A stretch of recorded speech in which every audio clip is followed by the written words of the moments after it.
Poem, Leave this chanting and singing. Rabindranath Tagore.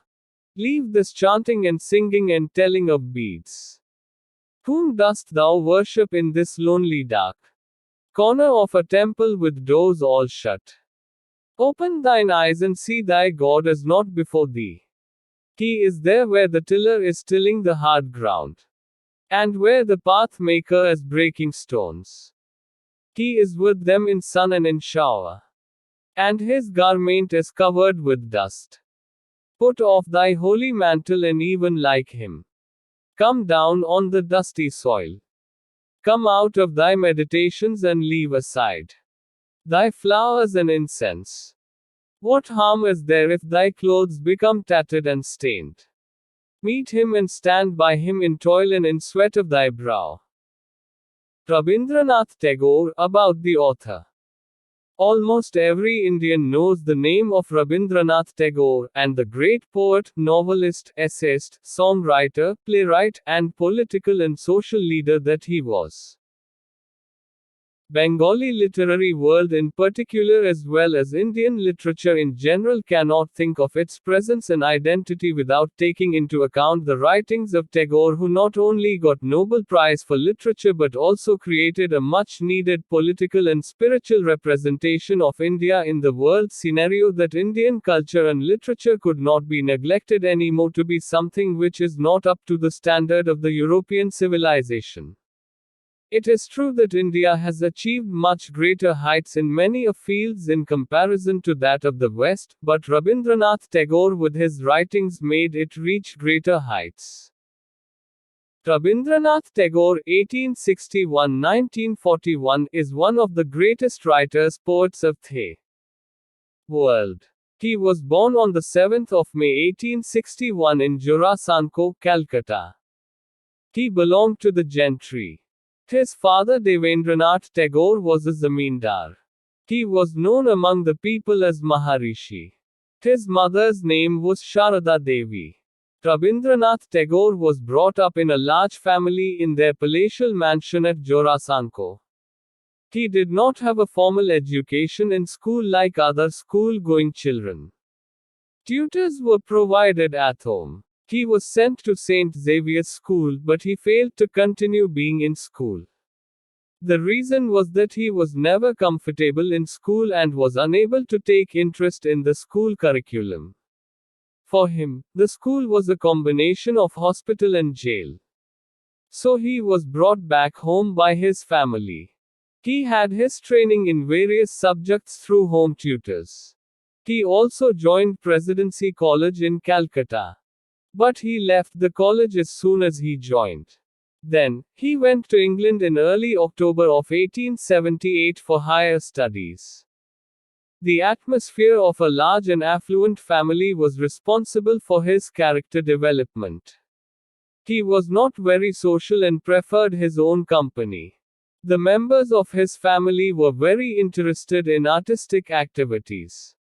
The Jorasanko house always seemed to be buzzing with artistic activities, and every member took part in that. Having been brought up in such an artistic atmosphere, his inclination towards literature was quite natural. Rabindranath Tagore started writing at a very tender age. He was not only a writer but a self-trained singer-cum-painter. He developed his own style of writing. He wrote novels, short stories, dramas, songs and essays. His famous novels Agora, The Home in the World, 4 chapters, etc. Rabindranath Tagore also won Nobel Prize in Literature in 1913 for his famous collection of poems, Gitanjali. He actively participated in the freedom struggle. During the period of the partition of Bengal in 1905, he came up vehemently against the British policy of divide and rule policy.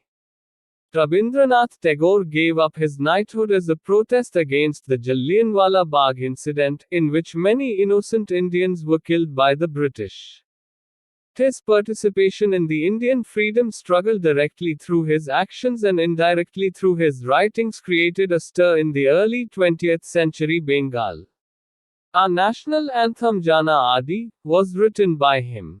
As we have already seen that the formal education in schools and colleges was disliked by him when he was a child, therefore when he was an adult he tried to experiment with the idea of education system.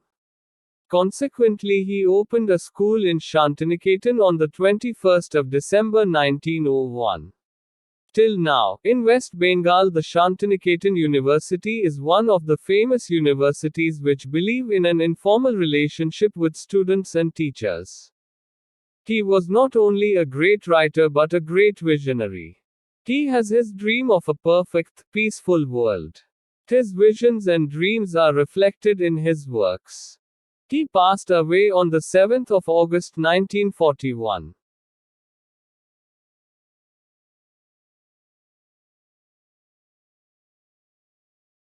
Leave this chanting and singing and telling of beads. Rabindranath Tagore Smmary.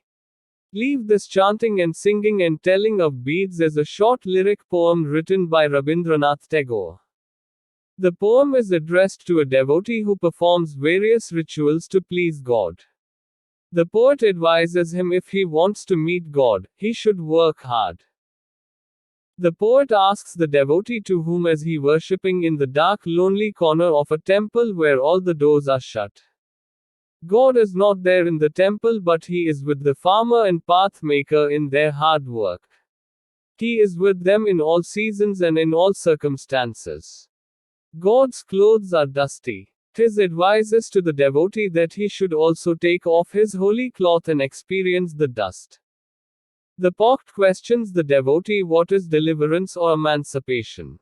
It means there is nothing like that and he is wasting his time in wanting for it. The Creator, that is God, himself is bound with us forever, then why does the devotee want to be free? The poet advises to the devotee that, stop worshipping and meditating and instead of that come to the field, and work with the farmer. He orders him to experience the hard work and sweating as a result of hard work. Thus, Rabindranath Tagore tells to the devotee that he would meet God among the workers and farmers and not in their rituals. The poet sounds rational and skeptic in this poem and realistic, too.